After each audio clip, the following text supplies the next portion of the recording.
Good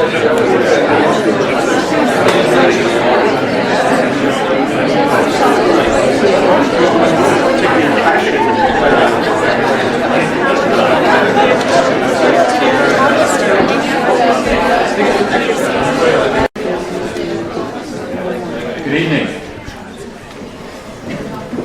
My name's Stanley Bill. I'm the lecturer in Polish Studies in the Department of Slavonic Studies at Cambridge. Welcome to another Cambridge Polish Studies event. We're thrilled to have Adam Zagajewski come to visit us in our first year, along with one of the eminent translators of Polish literature into other languages, Antonia Lloyd-Jones. So could you please join me in welcoming them this evening?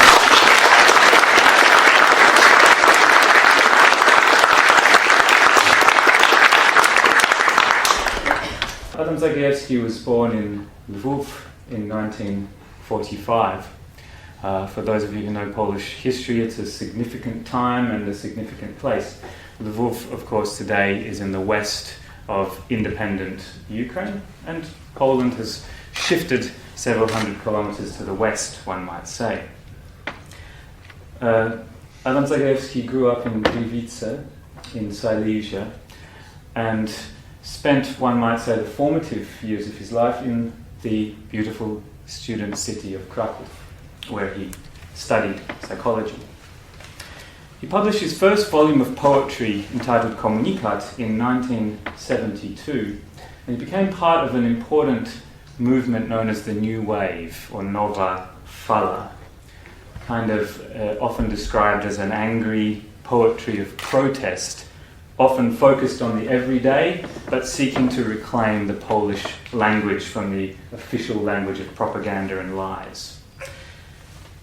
He's published over 20 poetry collections since then, many of them in the 1980s published by underground printing presses, when he was denied access to the official publishing houses as a political undesirable. He's also published several novels, multiple essay collections, and his works have been translated into over a dozen languages. Most recently, he published a new volume of poetry at the end of 2014, Asymetria. Adam Zagajewski has won a long list of literary prizes in Poland, and among the international prizes he has won are the Neustadt Prize in 2004, the Zhong Kun International Poetry Prize in China in 2013, and most recently, only a couple of months ago, the Heinrich Mann Prize. On 2 occasions he has received the Officer's Cross of the Order of Polonia Restituta.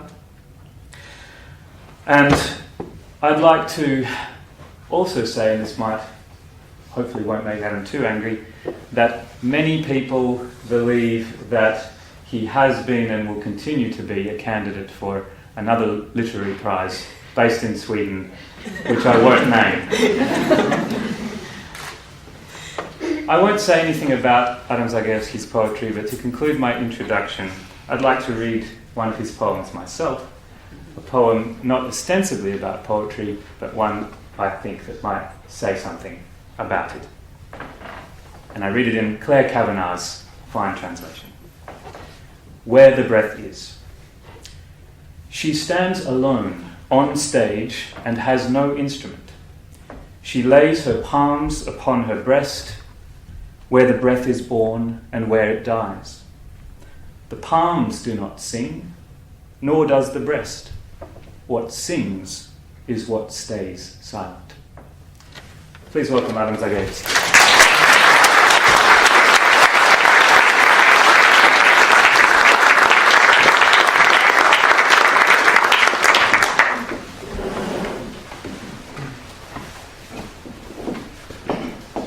Good evening or good afternoon. There's no good place to put the glass. When Newton was here, and so it goes down. It's a great pleasure to be here. It's my first time in Cambridge, and I think I will never leave. So Stan, I will help you with lecturing.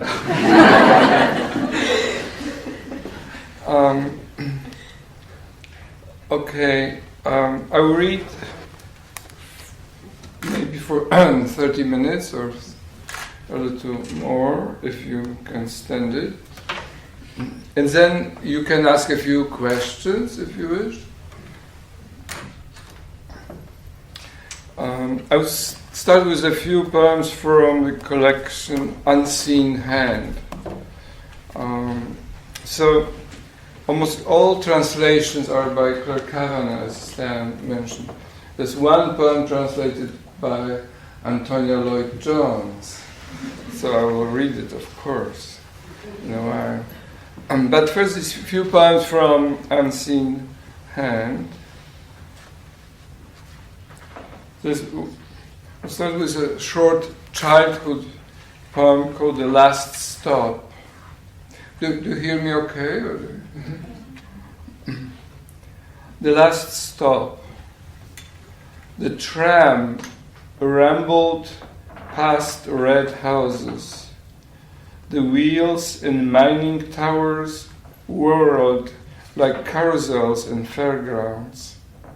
Roses, dimmed by soot, grew in the gardens. Wasps raged in pastry shops above cakes strewn with crumbs. I was 15. The tram moved quicker between the housing projects. In the meadows, I spotted marsh marigolds. I thought that at the last stop the meaning of it all would stand revealed. But nothing happened, nothing. The driver ate a roll with cheese. Two old women talked quietly about prices and diseases.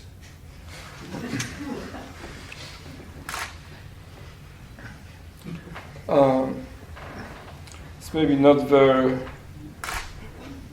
kind, but I have this, because the gentleman's photographing me, but I have this poem called Poet's Photographed. So don't worry, please. Poets photographed. Poets photographed, but never when they truly see. Poets photographed against a backdrop of books, but never in darkness, never in silence, at night, in uncertainty, when they hesitate, when joy, like phosphorus, clings to matches. Poets smiling, well-informed, serene. Poets photographed when they are not poets. If only we knew what music is, if only we understood.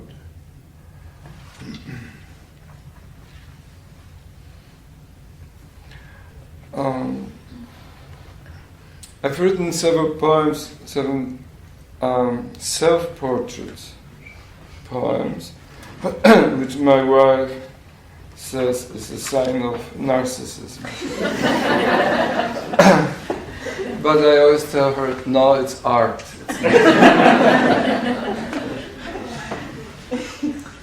This one is called Self-Portrait in an Airplane, and with an information that's in the economy class.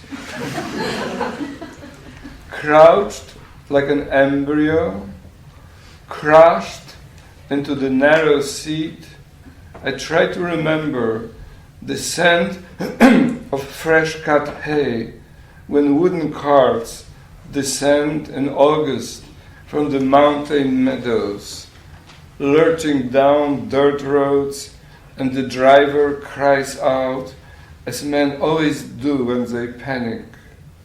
They screamed that way in the Iliad and have never fallen silent since, not during the Crusades, or later, much later, near us, when no one listens. I'm tired. I think about what can be thought, about the silence that reigns in forests when the birds sleep, about the coming end of summer, I hold my head in my hands as if shielding it from annihilation. Seen from outside, I doubtless seem immobile, almost dead, resigned, deserving sympathy. But it's not so. I'm free, maybe even happy. Yes, I hold my heavy head in my hands, but inside it, a poem is being born.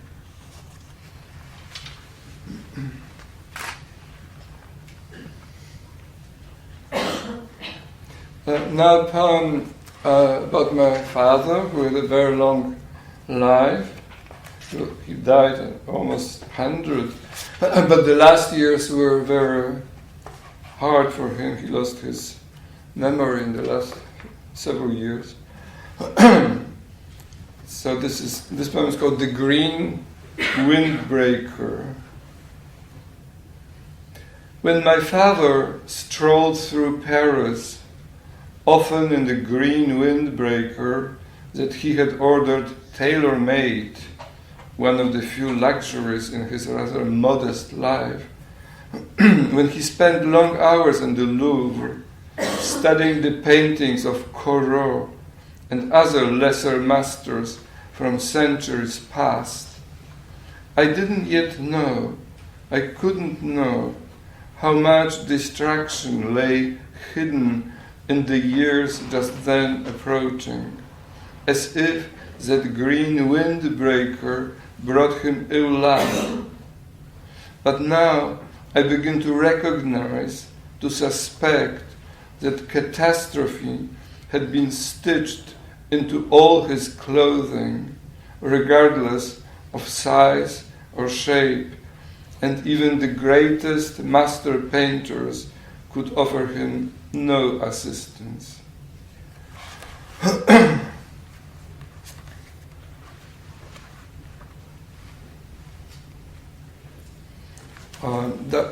Another childhood poem. I grew up in, as Stan mentioned, I grew up in Silesia, in this city of Gliwice, which is not very interesting. So once, ages ago, I was at a student festival, and there was a musical band from the city of Gliwice, and they sang a song which went like this: "Beautiful is Paris, beautiful is Venice, but most beautiful is Gliwice."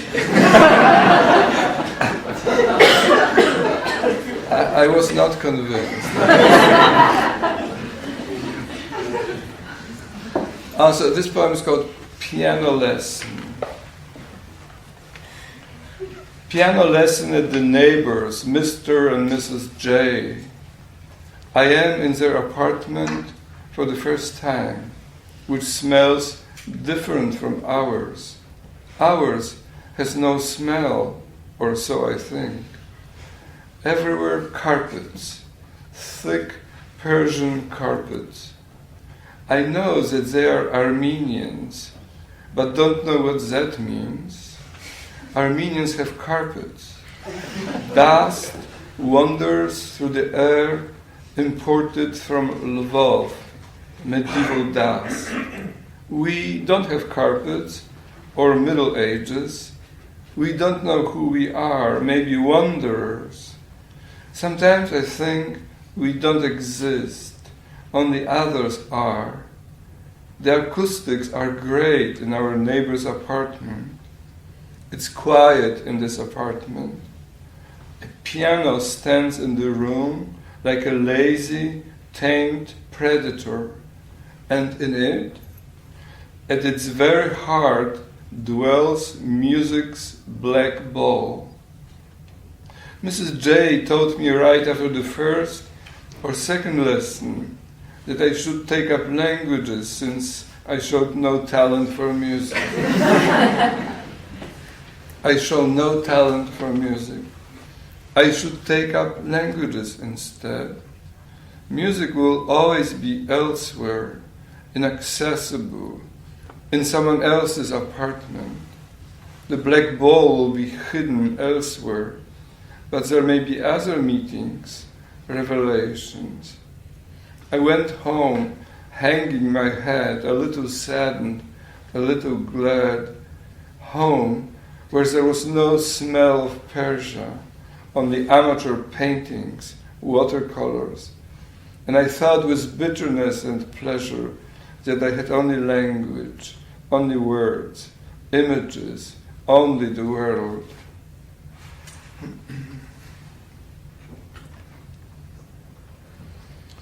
Now, this is a poem for my mother, but usually human beings have a mother and a father, right? So this is about my mother. About my mother is the title.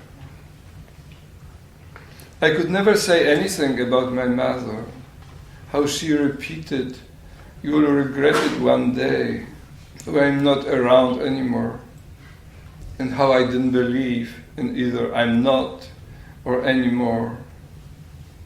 How I liked watching as she read bestsellers, always turning to the last chapter first. How in the kitchen, convinced it's not her proper place, she made Sunday coffee, or even worse, filet of cod. How she studied the mirror while expecting guests, making the face that best kept her from seeing herself as she was. I take after her in this and other weaknesses. How she went on at length about things that weren't her strong suit, and how I stupidly teased her. For example, when she compared herself to Beethoven going deaf, and I said cruelly, "But you know he had talent," and how she forgave it all, and how I remember that, and how I flew from Houston to her funeral and couldn't say anything, and still can't. Okay, so I'll move now to another group of poems. So maybe now this poem translated by Antonia. Brilliantly translated. It was actually a commissioned poem. It doesn't happen a lot in our time to have commission, but sometimes it does. So this was a wonderful German woman artist who asked me to write something that would be close. Her name is Sabine Moritz.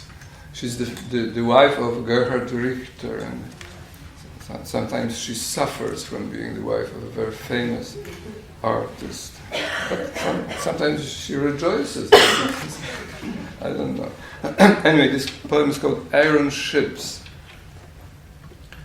Eugène Delacroix had been watching the steamships on the English Channel, which slowly but systematically were starting to push out the frigates with their swollen, snow-white sails, and wrote with regret in his diary, "Everything around us undergoes decline. The beauty of the world departs forever. Incessantly there keep appearing new inventions.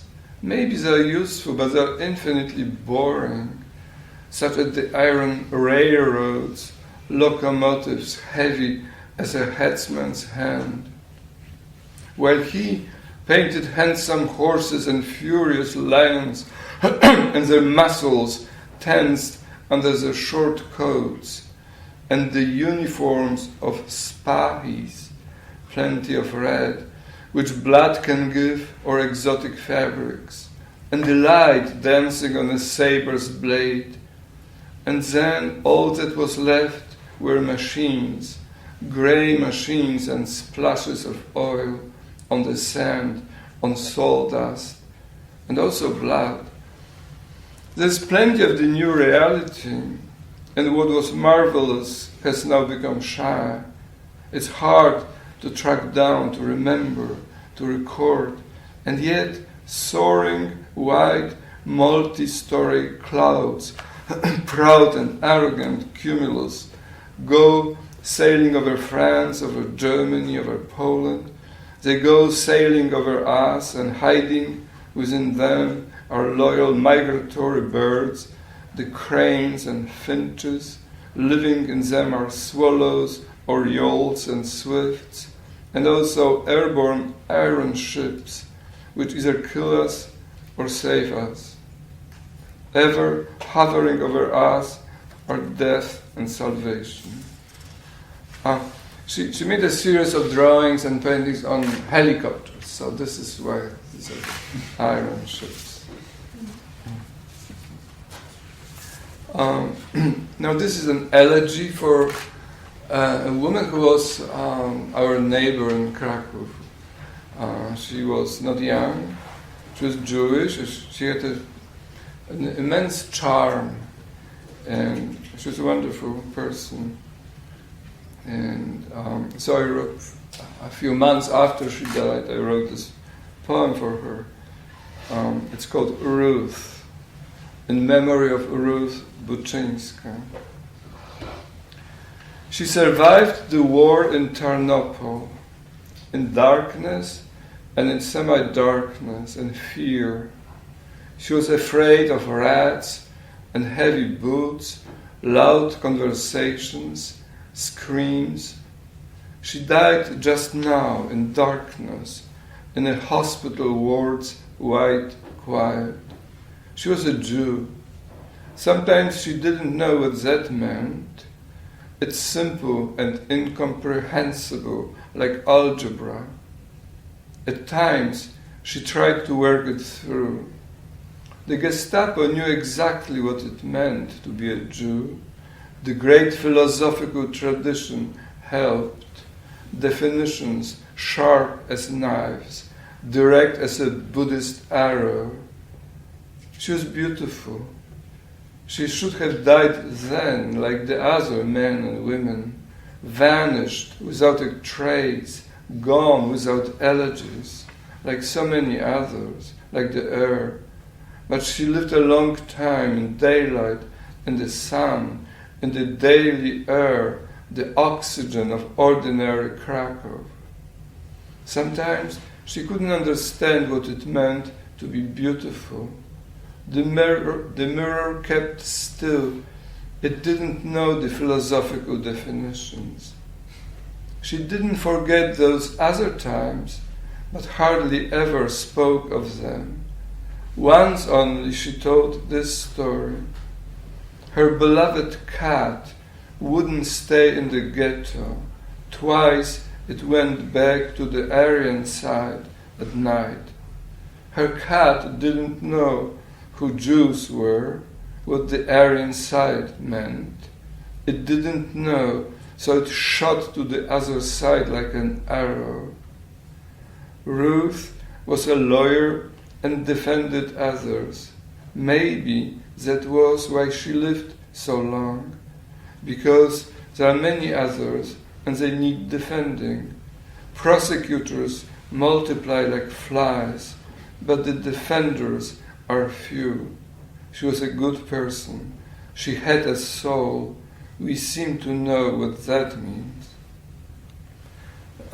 Maybe I'll read this poem in Polish. It's long, or, well, not too long, right? I think that's a good length. So, Ruth. Pamięci Ruth Buczyńskiej. You know where Tarnopol is? Tarnopol is now in Ukraine as well. It was a small city, not a town, but a small one, not very far from Lvov, so in eastern Poland, but now it's a part of Ukraine. Przeżyła wojnę w Tarnopolu, w mroku i w półmroku, w lęku. Bała się szczurów i ciężkich butów, głośnych rozmów, wrzasku. Teraz umarła w ciemności, w białej ciszy szpitalnej sali. Była Żydówką. Niekiedy nie wiedziała, co to znaczy. To takie proste i zupełnie niezrozumiałe jak algebra. Czasem domyślała się. Gestapo wiedziało doskonale, co to znaczy być Żydem lub Żydówką. Wielka tradycja filozoficzna pomaga. Definicje są ostre jak nóż, celne jak buddyjska strzała. Była piękna. Powinna była zginąć wtedy jak inni, jak inne. Zniknąć, nie zostawiając śladu. Odejść bez elegii, jak tylu innych, jak powietrze. Lecz żyła długo w świetle dziennym, w słońcu, w powietrzu codzienności, w tlenie zwykłego Krakowa. Często nie wiedziała, co to znaczy być piękną kobietą. Lustro milczało, nie znało filozoficznych definicji. O tamtych czasach nie zapomniała, lecz nie mówiła o nich prawie nigdy. Raz tylko opowiedziała tę historię. Jej ukochana kotka nie chciała zostać w getcie, dwukrotnie nocą wracała na aryjską stronę. Jej kotka nie wiedziała, kim są Żydzi i co to jest aryjska strona. Nie wiedziała i dlatego pomknęła na drugą stronę jak strzała. Ruth była adwokatem i broniła innych. Może dlatego żyła długo, dlatego, że innych jest wielu i potrzebują obrony. Oskarżycieli nigdy nie zabraknie, lecz obrońców jest mało. Była dobrym człowiekiem, miała duszę. Wydaje nam się, że wiemy, co to znaczy.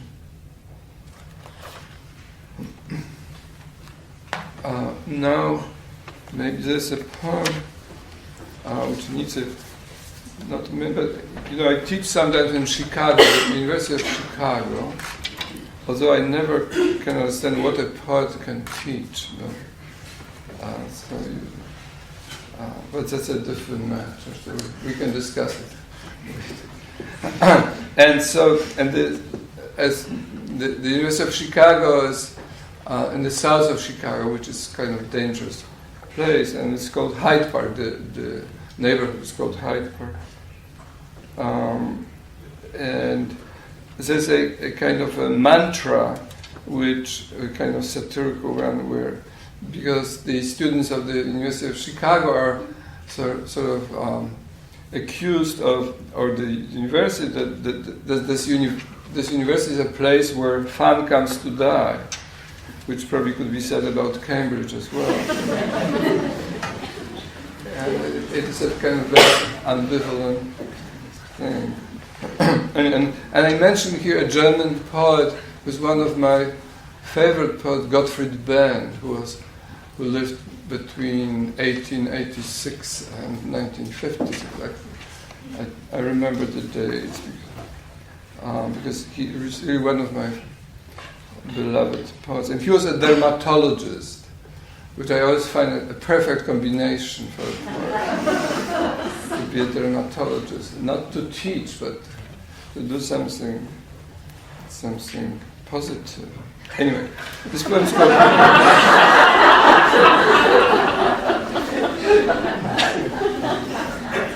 this poem is called Nowhere.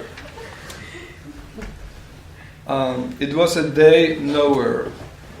After I came back from my father's funeral, a day between two continents.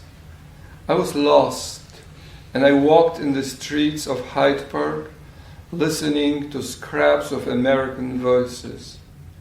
I didn't belong anywhere. I was free. But if this was freedom, I thought, I would probably prefer to be a good king's, a decent emperor's prisoner. Leaves were floating against the stream of the red fall. Wind was yawning like a foxhound. A cashier in a grocery store, nowhere, asked me, "Where are you from?" But I forgot. I wanted to tell her about my father's death, but I thought I might be a bit too old for an orphan. I was in Hyde Park, nowhere, where fun comes to die, as students of other colleges claimed, not without envy. It was a Monday. a day with no character, a coward, formless, a day without inspiration, nowhere. Even grief was not at its most radical. It seemed to me that Chopin himself, on a day like this, would decide at the most to give lessons to his wealthy, aristocratic disciples. Suddenly I remembered what Gottfried Benn, a Berlin dermatologist, wrote about him in one of my favorite poems. When Delacroix expounded his theories, it made him nervous. He, for his part, could offer no explanation of the nocturnes. These lines, ironic and tender at the same time, always provided me with a moment of happiness, almost as great as Chopin's music itself. This one I knew. Also, night didn't need an explanation, nor pain, nowhere.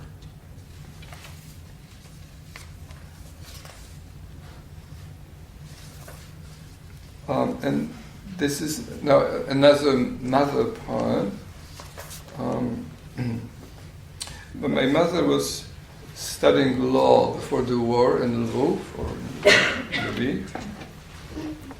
this city which Stan told us about. This is a city which has many names. It's called Leopoli in Italian, Lemberg in German, Lviv in Polish, Lviv in Ukrainian, Lvov in Russian, Ławów in Serbian. So that's very important. Anyway, this poem is called Public Speaking Contest. Or when she told us, for the 10th time maybe, about the public speaking contest that as a young law student she had won, nearly won, even though she faced serious competition, and like everyone was stunned that a woman had won, nearly won, and not a man, a future judge or lawyer. She came out the best, nearly the best, although technically speaking, someone else took home first prize, and that was her greatest success. And when we listened to her story later, much later, ironically, a little bored, thinking, you're still caught up in a competition, invisible this time, like most such occupations, and you want us to bestow the laurels they refused you then. And how I wish I could hear her tell the story again about the contest she nearly won, and in which, I think, after decades of her memory's unceasing labor, she finally carried the day. So I'll read it in Polish.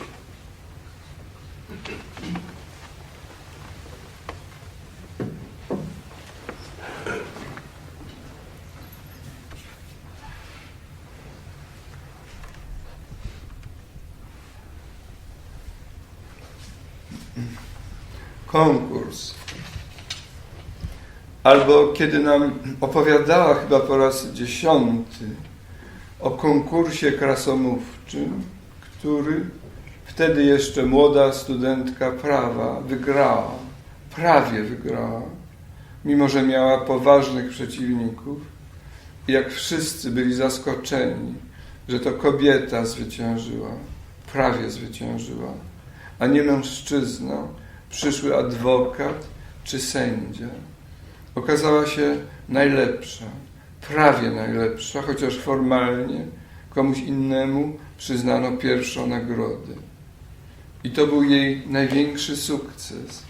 I jak my słuchaliśmy jej relacji później, dużo później, ironicznie, lekko znudzeni, myśląc, także i teraz bierzesz udział w konkursie, tylko niewidzialnym, jak większość tego rodzaju zawodów.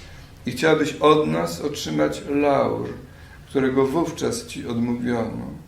jak teraz chciałbym znowu usłyszeć opowiadanie mamy o konkursie, w którym prawie zwyciężyła i który, wydaje mi się, po 10-leciach niestrudzonej pracy jej pamięci wygrała naprawdę.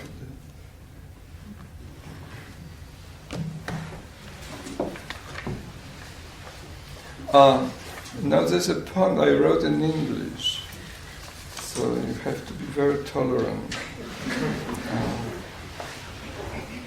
Claire Kavanagh is, when it happens very rarely that I write a poem, but then Claire is always angry at me. Well, Adam, you have me. Why did you do this? There was a kind of a commission. In Chicago, they opened a new arts center, and they asked me to write a poem for the opening of this. So here it is. The title is "We Know What Art Is." We know what art is. We know so well the sensation of happiness, which is sometimes bittersweet, sometimes just sweet, like Turkish pastry. We appreciate art because we want to know what does it mean to be alive. We are alive, it seems, but we are not sure what does it amount to. So we go places or just open a book at home.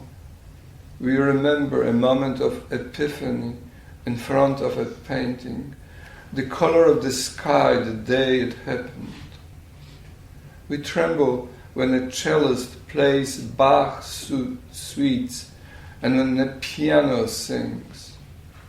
We know the taste of a great poem written 3,000 years ago or yesterday. We don't understand why sometimes in a gallery we see and feel nothing at all.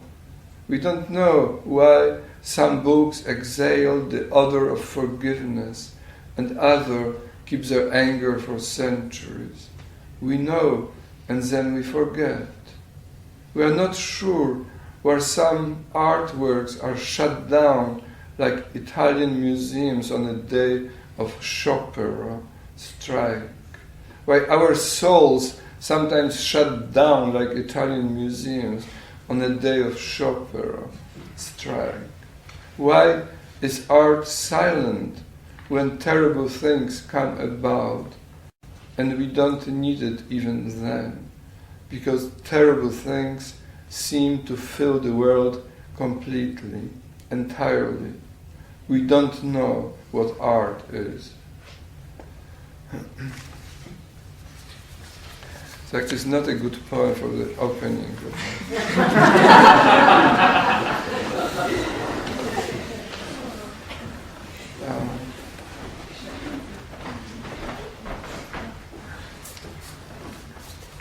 The next poem, I guess I still have a few minutes, right? First, I'm always nervous, looking at the watch. Anyway, this poem is called That Day.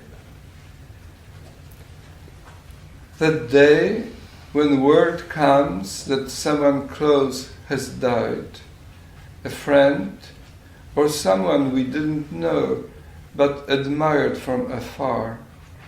The first moment, the first hours, he or she is gone. It seems certain, predestined, maybe even irrefutable. We trust reluctantly whoever tells us, heartbroken over the phone, or maybe some announcer on the indifferent radio. But still we can't believe it. Nothing on earth can convince us, since he still hasn't died for us. Not at all. He, she no longer is, but still hasn't vanished for good. Quite the contrary. He is, it seems, at the strongest point of his existence. He grows, though he's no more. He still speaks, though he's gone mute. He still prevails, though he's lost the battle. With what? Time, the body? But no, it's not true. He has won. He has reached completion. absolute completion. He's so complete, so great, so splendid that he doesn't fit in life. He shatters life's frail vessel. He towers above the living, as if made of another substance, the strongest bronze. But at the same time, we begin to suspect, we are afraid, we guess, we know that silence draws near and helpless grief.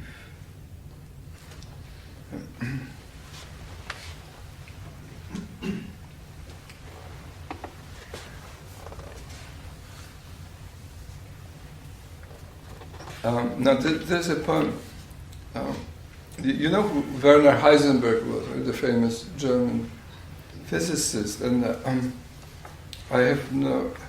My physics is really very bad, but do you know he wrote a quite beautiful autobiography called The Whole and the Part, which is more a philosophical book and one of a beautiful book of autobiography. He loved music. He knew about philosophy. He was a full human being. But then he did something strange. Which I explained in the poem. Hans Frank. You would know who Hans Frank was. You know, the Nazi, one of the worst Nazis. He was the governor of Poland, and he resided in Krakow. And he was a terrible guy. And he was Heisenberg's brother. Schoolmate, so they knew each other from their childhood, from their early youth.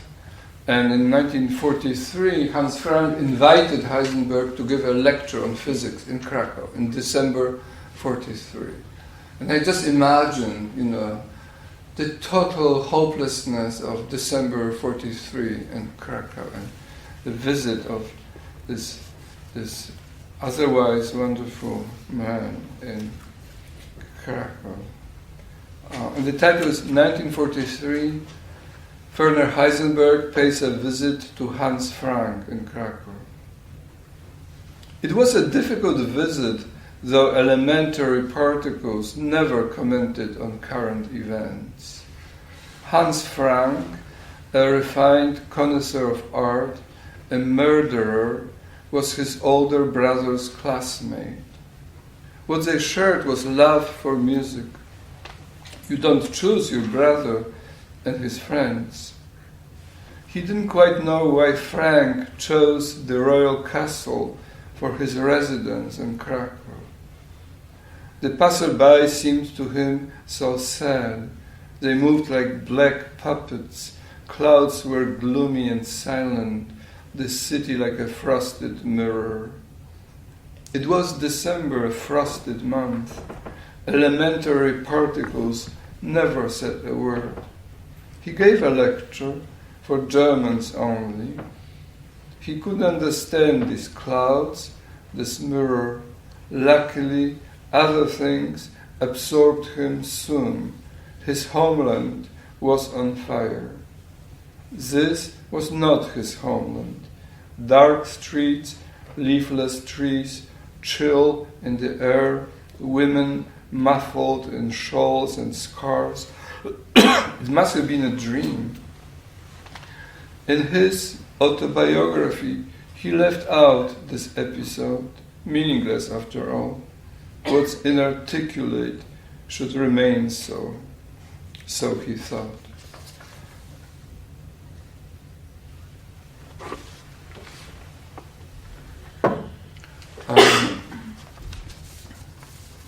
A few more and I'll be soon landing.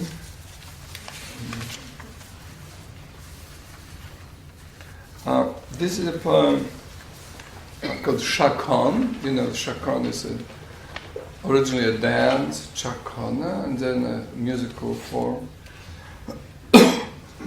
Chacon. We know, everyone knows, that he spoke with the Lord in countless cantatas and in his passions. But what about the chaconne from the second partita for violin solo? Here, perhaps only here, Bach reveals his life. Suddenly, unexpectedly, tells us about himself. Quickly, violently, ejects his sadness and joy, since that's all we've got.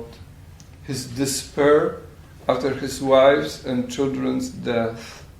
His sorrow that time takes everything away from us. But he also recounts the bliss of these endless hours when, in the stale air of the dark church, lonely like a pilot of a postal plane that brings mail to foreign countries, he played the organ and felt under his fingers its pneumatic playability, its happiness, or when he heard the monolithic, strong voice of the choir, as if all strifes between people had come to an end. And we also dream of this. We also try to tell the truth of our own life and try it awkwardly ever again, and will never stop trying. But where could be our cantatas? Where is the other side? Tell me. Okay, now I will end with two short poems from another book.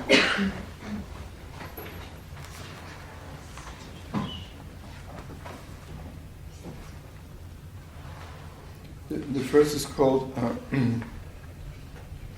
America's Son. I wrote it in Houston, I taught for many years. For many semesters, I never stayed the entire year in Houston. A lovely city, Houston. You won't believe me, of course. America's Sun, and the sun in Houston is really powerful. Outside the window, America's blinding sun. In a dark room at a table sits a man, no longer young, who thinks about what he has lost and what remains. I am that man. I try to guess what losses the future holds. I still don't know what I will discover. And then this will be the last poem. It's called Poetry Searches for Radiance. Poetry searches for radiance. Poetry is the kingly road that leads us farthest. We seek radiance in a grey hour at noon or in the chimneys of the dawn, even on a bath in November, while an old priest nods beside us. The waiter in a Chinese restaurant burst into tears, and no one can think why. Who knows?